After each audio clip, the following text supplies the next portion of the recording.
Good morning, everybody, and welcome to our exciting Instagram Live with Doctors Cornell West and Melina Abdullah. I am thrilled to be able to talk to them about the Equal Rights Amendment, which has been fully ratified for over 4 years now and is ready to protect all of our rights to equal pay, to bodily autonomy, to LGBTQ rights, to pregnancy rights, to contraception. The Equal Rights Amendment truly is the silver bullet to push back against the encroachments on our human and civil rights that are increasing every single day. And we need more people to know not only what it is, but that it has been ratified. And what I mean by that is that the Constitution requires that 3/4 of the states ratify any amendment before it becomes law. And we had been waiting for many, many years to complete the process, and we succeeded in 2020 when Virginia became the final and 38th state needed to ratify and complete the amendment. But what happened then? Instead of a ticker tape parade and us being able to finally fully be equal under the law, instead, then President Donald Trump had his Attorney General send a OLC letter to the U.S. Archivist ordering them not to publish. Now, who is the U.S. Archivist? Well, essentially, they are the Constitution's librarian. They record every state and make sure that it is ratified before they publish that state. And they published Illinois when they ratified in 2017. Nevada was the first state to ratify in this new batch of ratifications. Nevada in 2017, Illinois in 2018. And when it came to Virginia, where the archivist had told us that they would absolutely ratify, they instead listened to an illegal letter and failed to ratify the amendment. The amendment is complete, and publication is to some degree historically irrelevant, but what it is relevant for right now is that it puts the courts and the country on notice that the Equal Rights Amendment is the 28th Amendment to our Constitution and must be followed. So I am really hopeful and excited that by speaking with the doctors and explaining this to their constituencies and followers, we will begin to broaden the message and let them know that equal means equal. Our organization has launched a campaign called Final Impact for the ERA. And what Final Impact is a time-sensitive national campaign to make sure that President Biden picks up the phone and makes a call to the U.S. Archivist directing them to publish the ERA. The U.S. Archivist, both archivists, David Ferriero, who was the archivist in 2020, and the present archivist, Colleen Shogun, have both said that if the president directed them to publish, they would do so. So it's not a matter of whether they will or won't. First of all, it's a mandatory part of their job. It's non-discretionary, and they are obligated to do so. But their boss is the president. So they have to listen to their boss, and their boss so far has not directed them to do so. So Final Impact is all about putting that pressure on Biden to make that phone call before November. Because after November, who knows what will happen? But one thing we do know is we don't have the leverage at that point to put the pressure on the administration. And they, although they claim to support the Equal Rights Amendment, they have, according to Biden, he has supported it for 30 years. It's all over his website. During his run for the presidency, both he and Kamala Harris were very, very overt about their presumed 1000% support for the amendment, but now when they're actually able to do something, they aren't doing anything. Good morning. Yay. Hey, so Dr. happy to see you. And Great to see you. I'm excited for this conversation. Thank you for taking the time. Of course. I'm blessed to be in conversation with you, and it's always a blessing for me to see my dear sister, Dr. Melina Abdullah, strong as ever. Thank you. Good to see you, Dr. West. We on the move. That's EME. right. So let me start by asking you, what do you know about what's been going on with the Equal Rights Amendment so that I can contextualize for you and tell you what we're up to here at Equal Means Equal? Do you want me to go first, or Dr. West, you want to go first? Sure, I'll jump right in. I mean, I was actually very blessed to be part of the movement in the late 70s and early 80s when we were trying to push it through. We had 35, we got stuck for a while, and we finally got Virginia, I think it was in January 2020. And then lo and behold, Trump came in and tried to stop it. And we thought when Biden made his move that we were going to move through smoothly. And it remains a mystery to me. I think it's pathetic that he hasn't got on the phone and followed through on this thing. And, you know, I mean, so that in that sense, it's just a matter of putting pressure. And of course, you know, when my dear sister and I, when we make our move to Washington, that's going to be one of the first things we do. My God, that's the easiest thing we do, because it has implications in every sphere, every dimension of a woman's life. And you all lay that out, from domestic violence to the discrimination.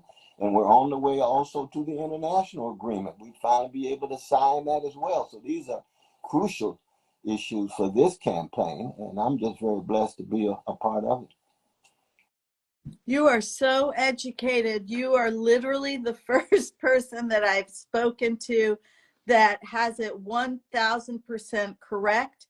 I have no quibble with anything you've said.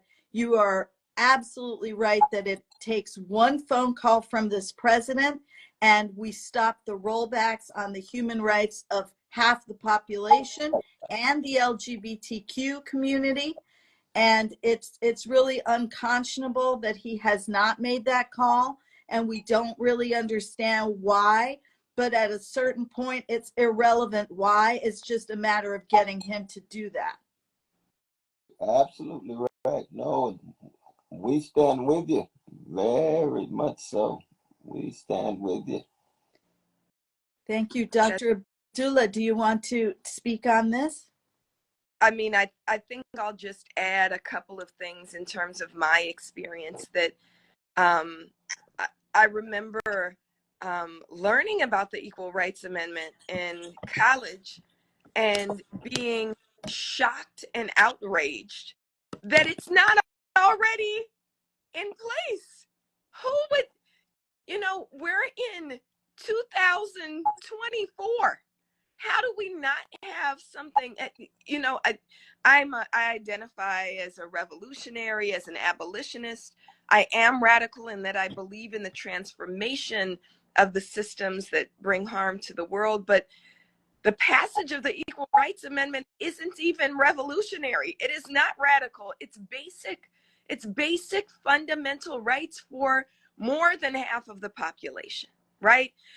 When we talk about, and I'll just add this quick thing and then be quiet for a sec.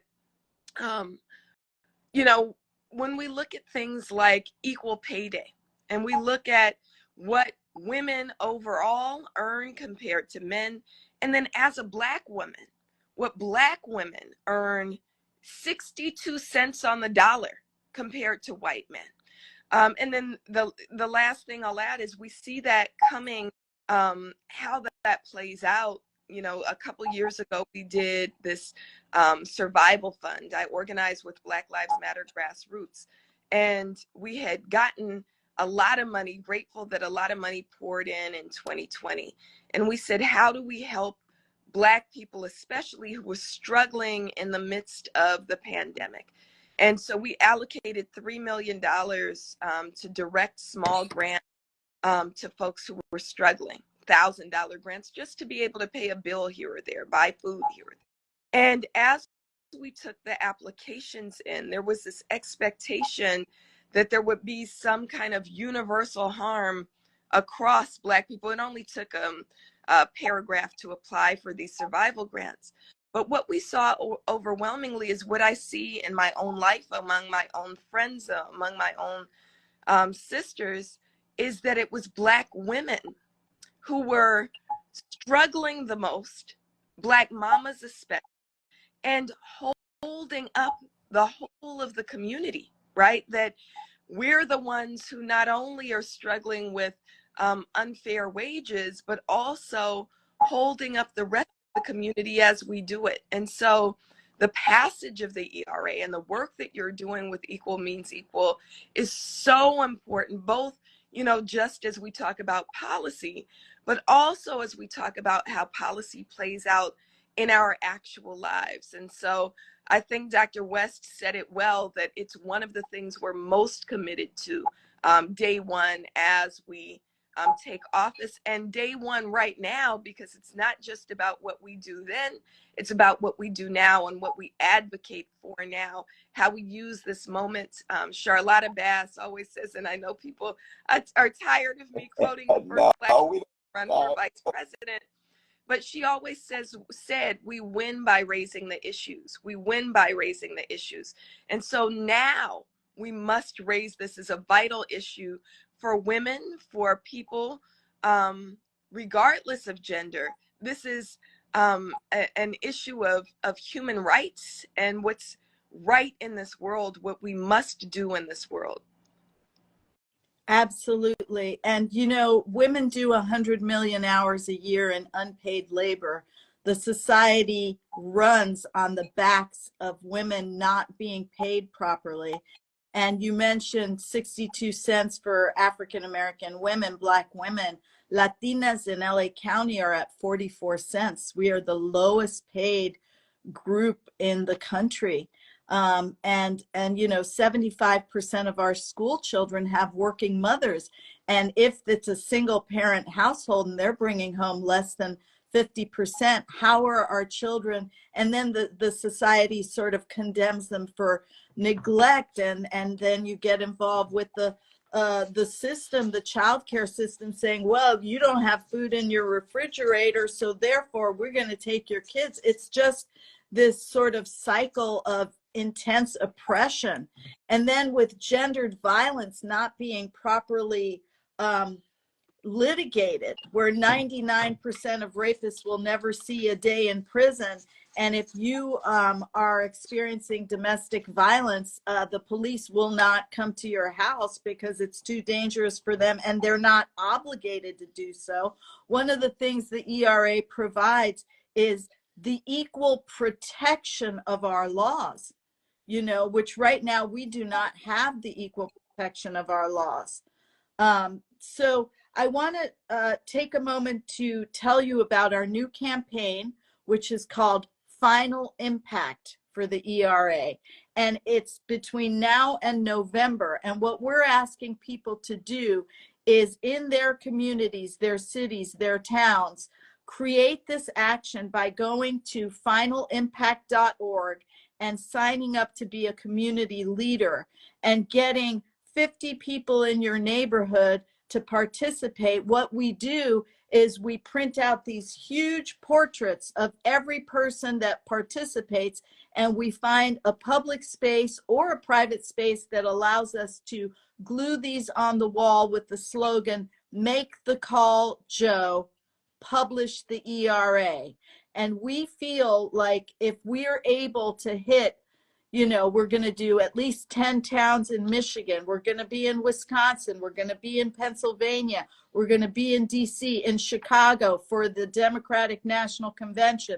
If we can pop up like popcorn all over the country, then I think the administration will be compelled to recognize that the people do demand equal rights. Right now, I've heard that Biden has said he's not willing to expend the political capital necessary because he doesn't think enough people know about it.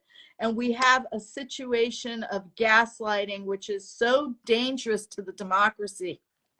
When 96% of Americans believe that men and women are equal, but over 75% of them believe they're already in the Constitution. Now that's dangerous. And it's also psychologically problematic because you have women growing up, young girls growing up thinking they are equal, and then they come up against the discrimination, but they internalize it because they've been told that they're equal. So if they're not succeeding, it must be our fault, right? We must not be adequate. And that really upsets me.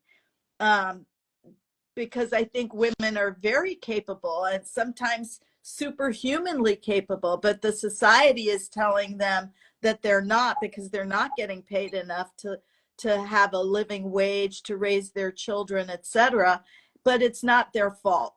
And so that's another reason I think it's so important for us to fight for this and fight for it now. We've been fighting for 101 years to get to this point.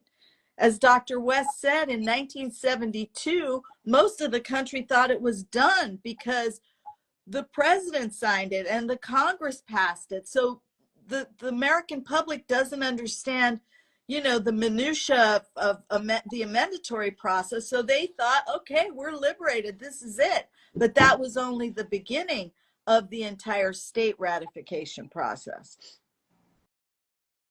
That's so very, very true. I just want to salute you in using your artistry and using your platform, using your courage, your vision, your determination to really cast a light on this vicious legacy of male supremacy, the vicious legacy of patriarchy.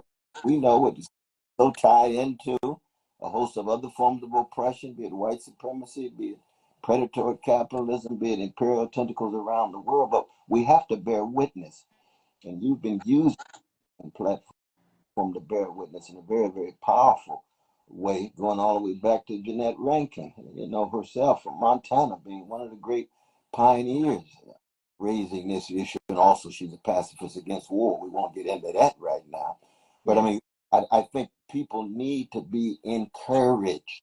See, one of the things that this campaign is all about, and Sister Melina is exemplary in this regard, how do you such a way that people are encouraged so they don't give up, they don't cave in, they don't sell out? And when you understand that patriarchy is really a crime against humanity. I mean, that's what we're talking about. Yes. At the deepest level, and that's why it affects every person who has any sense of morality, any sense of decency, not just a constituency issue or an intergroup issue. It's moral, spiritual, as well as political. And that's why we're just do all that we can to push back the vicious legacy of male supremacy and patriarchy. I think it's an existential issue at this point. That's true. I think the human species will not survive the patriarchy. I think it's on an increasingly quick downward spiral in terms of its effects in war, on the environment, on the animals, on the children. And if women are able to take this, the ERA is simply the first domino that must fall in order to bring the human species out of this downward spiral and up towards evolution and recreation. And like Gandhi said, women are the dharma of mankind.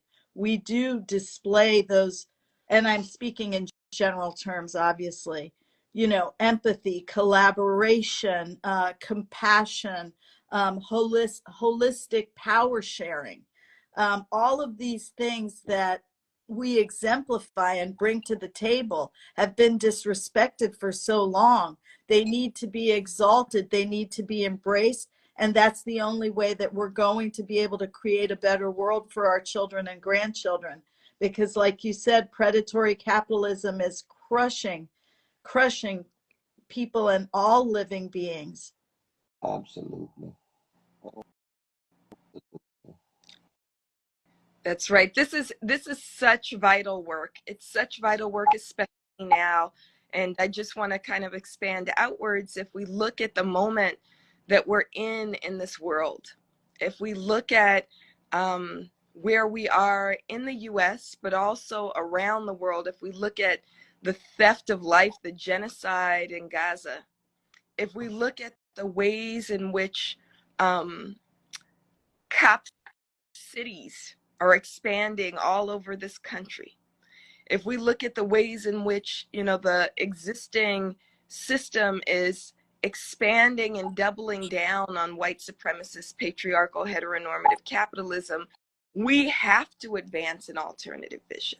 We have to say that these are the things that we believe in. And this is, gender equity is necessary. It's a necessary part of it. It has to be where we move. It has to be what we advocate for. It has to be the vision that we advance.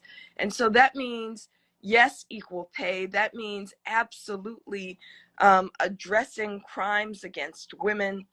And it also means transforming the world. I love what you brought up about the impacts that it has on our children. When you mentioned how the Department of Children and Family Services will condemn mothers for not having food in their refrigerators. The condemnation, my faith always says that before you look at an individual, you have to look at the society that they live in. And if the society is creating the crime, the society is the criminal, right? It's not mothers who are criminals for not having food in their refrigerator, right? It's a society that says a mother can open a refrigerator and there's no food in it. She doesn't have a right to food. We don't have an obligation as humanity to feed all of us. We don't have obligation as humanity to keep these children safe here and around the world, right? And so that's why this fight is important now. It's important in November, but it's important now. And we have I use the term sacred duty. We have the sacred duty to engage in this work. And I also want to encourage us to understand we have the capacity, because even as I see your eyes and my eyes welling with tears as we think about children, especially children in Gaza, and I cry every day, and I've learned to stop apologizing for that, because it's what allows me to hold on to my humanity in a world that tries to steal it every second, right? As we engage in this fight, and it's heavy, we also know that this fight as our sacred duty, we have the capacity to do it.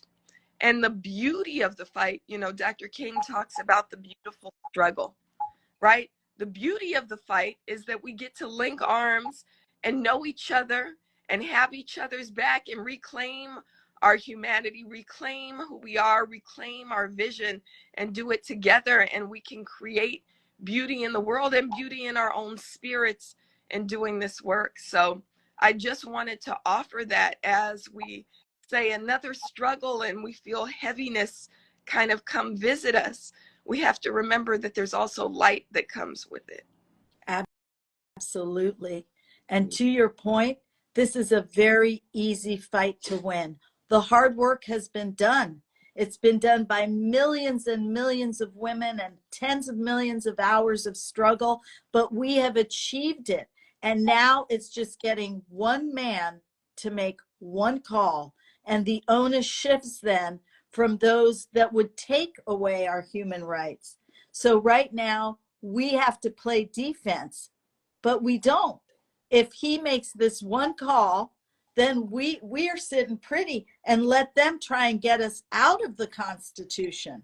So I think that this is doable. I really do. I'm not just saying that to be, to be all roses and, happiness, but truly, how hard can it be to get one guy to make one phone call? It's the power of the people. We got to get the people involved in this fight, get them to understand, like we did in Virginia.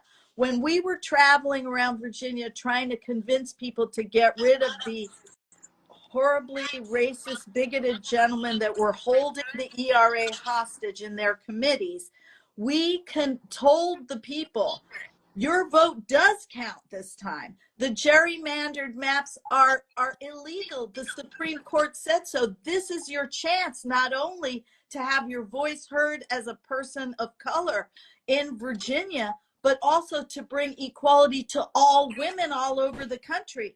And that spirit took over, and we flipped 6 seats, and we got rid of those guys, and we put a woman in charge of that state, and we got the first Black man elected in our county ever, and got rid of a 29-year incumbent who was a white nationalist throwing white power signs on the floor of the Congress in Virginia. We did that, and it can be done. And this is even easier because we don't need a lot of money to do this final impact. We just need to show up, have our picture taken, glue it on a wall, and say, I stand for this. Joe, make the call. And he will not be able to resist the power of the people. We know that from history. That's the one thing we can count on, is when the people speak, these politicians listen, because they know, even though they get their money from all these terrible people, at the end of the day, it's the people that put them where they are. That's right. You know? Can you repeat the action step? Because I know we have a lot of viewers right now. Yes. What is the action step we can take? I know you said take this photo. What do we do right now? You go to finalimpact.org and you click on submit your photo. It's the Inside Out project, and you'll scroll down and you will create your own community action. And when you click on that button, somebody from the project will be in touch and explain to you, you need to gather 50 people and then send in your pictures holding your phone, and they will print them out, mail them back to you, and we will organize the day when you will activate in your community and glue them on a wall. Now, you can do, if you do that, that would be great. If you don't want to be the organizer, you can just upload your picture and we will take care of it for you. Just take a picture of yourself with the phone, upload it on the Final Impact site, and then when we go to DC or we go to Chicago, we will print your picture out for you and glue it on a wall. But it would help if you have the time, and I will help you. Our team will help you. It's not on your shoulders. But if you're in a town where you can do this, please take it on. It's not that hard, and we will help you do it. And you can do it as a part of something you're already doing, right? Like, so if you're, so for instance, Black Lives Matter Los Angeles, we have protests every single week in front of the LA Police Protective League. There's 50 people there. We could do it as a part of the protest, right? Absolutely. Just take your pictures, sign up as, get one person to put their name in as the point person. We'll be in touch with you. We'll tell you exactly how to do it. You'll pick the day that you want to do it. Find the building. There are a lot of city buildings that they might let us use. Kevin De Leon's district is downtown. The city of West Hollywood has endorsed this project. They're helping us. We're going to be at Pride this weekend in LA, marching in the parade. We're going to be taking everybody's pictures at Pride at our booth. We invite anyone in Los Angeles to come on down and we will take your picture for you. But jump on in, and time is of the essence. We only have till November to pressure this one man to make one call. And it's the biggest. So let me just say, because you mentioned my arch nemesis's name, or one of them. We are not endorsing Kevin De Leon. You're just saying that for district downtown. It's his district downtown that has all those buildings. Right. So this is not saying that we're supporters of anti-Black racist Kevin No, De Leon. It's just identifying that where you are when you before go we get him out, it still counts as his council district. That's, So that's right. It's his. So that's why it's not West Hollywood cannot give us a building down around the downtown, which is important because LA is so segregated and so class divided. And we need to be in East LA. We need to be downtown. We need to be places where the people can participate. And there's no charge. If you get your picture taken, we will make sure that we can afford to print it out. And there's no barrier to entry here because we great. want everybody involved in this. We don't want just certain types of people or people that have $20 or people that are not living on the street. We want everybody in this because the ERA is for everybody. Great. Finalimpact.org. Yes. Great. Absolutely. And I again just want to add that, I don't want people to lose hope if for some reason President Biden, who already has genocide, already enabled genocide, if he decides not to make a phone call, we can keep the pressure on because we're dealing with a large system. So that our connection between the local and global is something very, very important. That on the one hand, don't want to actually get that so much power that if he doesn't do something, he's pulling the rug from under us. No, no, not at all. We are fighting a moral, spiritual, and political issue that affects women in every corner of the globe. When Sister Melina talked about the women in Gaza, we can talk about the women in Haiti, the women in Sudan, the women in Congo, the women in Iraq, the women in Korea, the women in Brazil, the women in Mexico. Yeah. This is part of a larger movement against structures and institutions, but this is a particular kind of weaponry or a particular kind of weapon that we're fighting for. So I don't want people to think that if for some reason he doesn't pick up the phone, that's going to dampen our fire. No. Thank Not you. That makes me all. feel good because I'm in a little bit of a state of like, oh my gosh, we thought he was going to do it day one when we thought that, and he didn't do it. Wasn't for black women, he wouldn't even be in the That's White House. That's what I mean. Why is he doing this to us? Exactly. And that's why I don't fully understand. We could access I know you a particular Kamala, but the other Kamala, the vice president, can you give us an account of why he won't pick up the darn phone and be a force for good on this issue? He's already not a force for good on a whole host of other issues. That's why we're running against him. That's why we're concerned about his lives and his crimes. So that this kind of pressure is so very important, and people want to get the larger picture, even as we work daily on local issues. Yes. Thank you for that. That's really important to keep in mind that even if whether we win or lose by November, the fight continues. It continues for our sisters in Afghanistan who we abandoned when they were about to be able to have their own university, and suddenly now they're locked back in their homes, unable to go to school. The girls in Mexico that are being trafficked, the indigenous women in our own country who are being 1 out of 3 are just up and disappearing and nobody's doing a thing about it. This is a big fight, but it's one that I'm happy to dedicate my life to. It gives me purpose, and it is the right thing to do, and it's a moral imperative, and we all need to jump on it now and make this guy make the call. And the United Nations recently said, absolutely, the ERA must be published, that the United States is violating the human and civil rights of half the population. And we don't even seem to care that the United Nations has made this determination about our crimes against our people.